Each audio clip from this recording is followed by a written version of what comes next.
नमस्कार। आप देख रहे हैं बिस्तक का खास शो फायदे के फंड, जिसमें हम बात करते हैं म्यूचुअल फंड्स के ऊपर, आपके पर्सनल फाइनेंस के ऊपर। किस तरीके से आप म्यूचुअल फंड में पोर्टफोलियो बना सकते हैं, बाजार यहां से क्या जाएगा, और अगर आपको बेहतर रिटर्न चाहिए तो किस तरीके से सिस्टमैटिक प्लानिंग कर सकते हैं। इन तमाम मुद्दों पर बात करेंगे। आज के खास एक्सपर्ट जो हमारे साथ जुड़े हैं वो है त्रिदीप भट्टाचार्य जी, CIO equities Edelweiss mutual fund के। त्रिदीप जी नमस्कार, स्वागत है आपका बिस्तक। नमस्कार। नमस्कार रजत जी, आपके शो में मुझे इनवाइट करने के लिए आपका बहुत बहुत धन्यवाद। अच्छा, फिर अब म्यूचुअल फंड्स पे आ जाते हैं सर। जो आज का टॉपिक है उसमें यह है कि एनएफओस बहुत क्वांटिटी पे आ रहे हैं और निवेशकों का रुझान, दिलचस्पी जो है वो म्यूचुअल फंड्स में ज्यादा इस समय देखने को मिल रही है। एक तो आप ये समझा दें, क्या एनएफओ में पैसा डालना ठीक होता है, या फिर जो एग्जिस्टिंग म्यूचुअल फंड जिसका ऑलरेडी रिकॉर्ड हो, प्रूवन रिकॉर्ड, उसमें पैसा डालना ठीक है?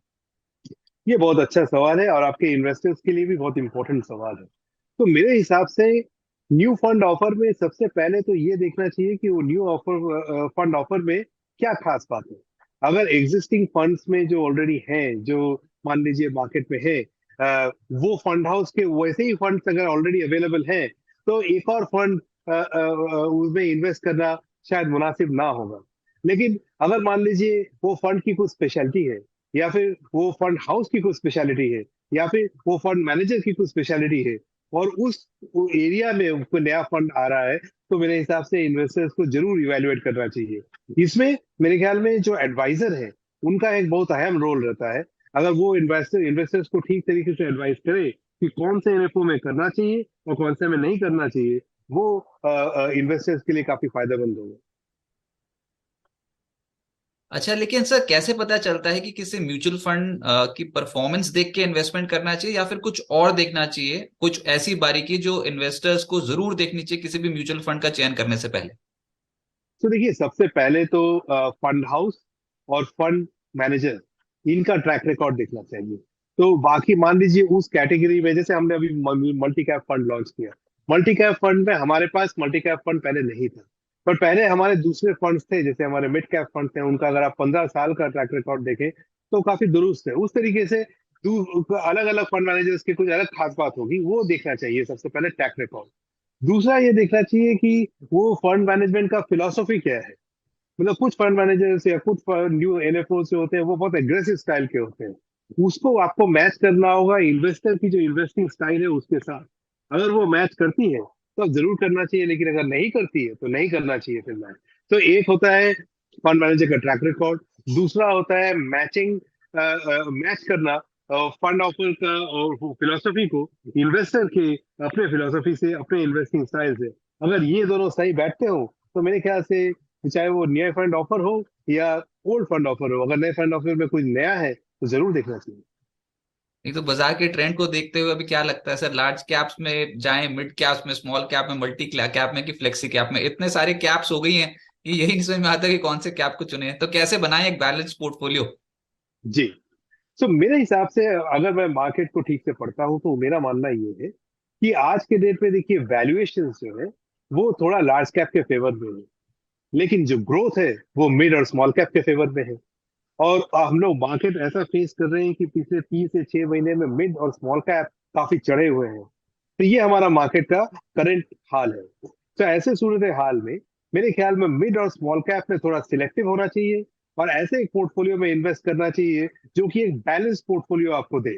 तो मेरे हिसाब से जो मल्टी कैप फंड है, ये इस माहौल के लिए काफी अच्छा फंड है। वो इसलिए कि इसमें 50 से 60% आपको मिड और स्मॉल कैप में एक्सपोजर भी मिल जाता है, लेकिन आप उन जगह को अवॉइड भी कर पाते हो मिड एंड स्मॉल कैप पे, जहाँ की वैल्यूएशन थोड़े एक्सेसिव हो गए हैं। उसकी जगह पे आप लार्ज कैप में इन्वेस्ट कर लेते हो, क्योंकि वहां पे रिस्क रिवार्ड फेवरेबल है। तो इन्वेस्टर्स को एक बैलेंस पोर्टफोलियो मिल जाता है, अंदाज से अप्रोक्सीमेटली 40% लार्ज कैप और 60% मिड और स्मॉल कैप में। तो ये डिफेंस और ऑफेंस का एक अच्छा कॉम्बिनेशन हो सकता है इन्वेस्टर्स के लिए।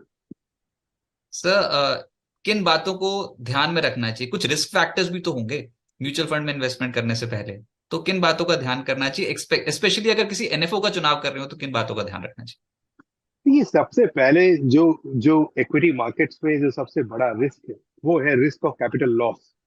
इसमें बेसिकली आपकी कोई कैपिटल गारंटीड नहीं होती है। इसको समझने की पहले दरकार है कि आप वो पैसा ना लगाएं जो आपको घर चलाने में या दिन में आपको आपको अगले 1 या 2 साल में जरूरत पड़े। जो सरप्लस कैपिटल है उसको इक्विटी मार्केट्स में लगाना चाहिए। ये पहली बात मैं करना चाहूंगा। दूसरी बात मैं ये कहूंगा कि अगर मान लीजिए ऑलरेडी मार्केट 30 या 40 या 50% चल चुका है, आप उस एरिया में अगर आप वापस पैसा डालना चाहें, तो और ये सोच के कि पास्ट परफॉर्मेंस जो है वो वापस रिपीट होगी, तो ये काफी हद तक ये थोड़ा मिराज भी साबित हो सकता है। तो हमेशा ये ध्यान रखें कि हम जो मार्केट वैल्यूएशन में जहां हम इन्वेस्ट कर रहे हैं वहां का फ्यूचर कैसा है, एज अपोज टू पास्ट कैसा रहा है। तो थोड़ा फ्यूचर की तरफ ध्यान करके ये समझना चाहिए कि ओवरऑल आउटलुक क्या है, वरना जो वोलेटिलिटी है उसमें हम लोग क्या बोलते हैं खो जाएंगे, और फिर एक नेगेटिव एक्सपीरियंस होगा। कुल मिला के मैं ये कहूंगा कि एक जेनरिक एडवाइस इस क्षेत्र में देना मुश्किल है। इसमें आपको अपने एडवाइजर के साथ बैठना चाहिए, अपना रिस्क रिवार्ड बैलेंस और अपना रिस्क रिवार्ड प्रोफाइल के हिसाब से एक एसेट एलोकेशन बनाना चाहिए और उसके हिसाब से इन्वेस्ट करना चाहिए। अगर आप ऐसा करें तो ऑन नेट बैलेंस आपकी जो इन्वेस्टमेंट्स वो बेहतर करेंगे। सर यही तो सब चाहते हैं कि करोड़पति बन जाएं किसी भी तरीके से, बस वो रास्ता नहीं पता कि कैसे बने। तो अगर आप ये बता पाए कि करोड़पति बनने का फॉर्मूला है, म्यूचुअल फंड में सिस्टमैटिक इन्वेस्टमेंट करें। और वो हमने देखा भी है कि बहुत ही जबरदस्त रिटर्न्स दिए हैं, किसी साल अच्छे आते हैं किसी साल बुरे, लेकिन नेट बेसिस पे CAGR बहुत ही अच्छी आती है। पर अगर एसआईपी करनी हो, अगर मेरे को एसआईपी करनी हो, करोड़पति बनना हो, तो कितना समय लगेगा, कितने की एसआईपी करनी होगी सर? सो करोड़पति बनने के लिए एक ही नुस्खा है मार्केट में, और वो है time in the market is more than timing of the market. तो अगर आपको करोड़पति बनना है over a period of time, तो ये टाइम कितने साल में बनूंगा इसकी चिंता छोड़ करके आप एक सिस्टमेटिक तरीके से अगर अपने रिस्क रिवॉर्ड बैलेंस से अगर आप इन्वेस्ट करते चले, तब आप पाइएगा कि 5 से 10 साल की अगर आप अवधि ले, तो आप जहां से शुरू करते हैं उसके हिसाब से अच्छे खासे आपका मुनाफा होने का चांस है। मैं ये नंबर जानबूझ के नहीं पुट करना चाहता हूं क्योंकि वो एक फॉरवर्ड लुकिंग स्टेटमेंट होगा और वो गुमराह कर सकता है। बट मैं कहूंगा वापस से कि जो वेल्थ फॉर्मूला है, वो वेल्थ फॉर्मूला बहुत सिंपल है लेकिन करना बहुत कठिन।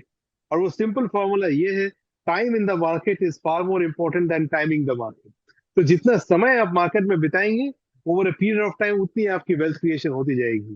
तो इस चीज को अगर आप ध्यान में रखें, अपने एडवाइजर के साथ अपने रिस्क प्रोफाइल के हिसाब से इन्वेस्ट करें। करोड़पति तो एक बात हुई, आप मैं उम्मीद करता हूं कि आप अरबपति भी बन सके। राइट सर, ये एक इसी क्वेश्चन पे एंड करते हैं। और ये थोड़ा मैं खुद जानना चाहता था कि कैसे होता है। हम ना फैक्ट शीट देखते हैं हर बार, म्यूचुअल फंड की आती है हर महीने, और उसमें कोई नए से ही स्टॉक्स निकल आते हैं जो पिछले महीने नहीं होते, तो म्यूचुअल फंड से प्रॉफिट बुकिंग करते हैं। अभी तक तो ये समझ में आता था कि एफआईज कम खरीद रहे हैं, डोमेस्टिक इंस्टीट्यूशन ज्यादा खरीद रहे हैं। तो म्यूचुअल फंड्स क्या प्रॉफिट बुकिंग करते हैं, फिर नए शेयर्स का चुनाव करते हैं? तो क्या देख के आप नए शेयर्स का चुनाव करते हो, और कैसे एग्जिट करते हो स्टॉक से? क्या बहुत फ्रीक्वेंटली होता है ये? ये बहुत ही गहन सवाल है, इसका एक थोड़ा सा समय लूंगा जवाब देने के लिए। देखिए, प्रॉफिट बुकिंग इन्वेस्टिंग का एक बहुत इंपॉर्टेंट पार्ट है। वो इसलिए क्योंकि जब तक आप शेयर्स में इन्वेस्ट करते हो, तब तक जो प्रॉफिट है वो कागजी प्रॉफिट है।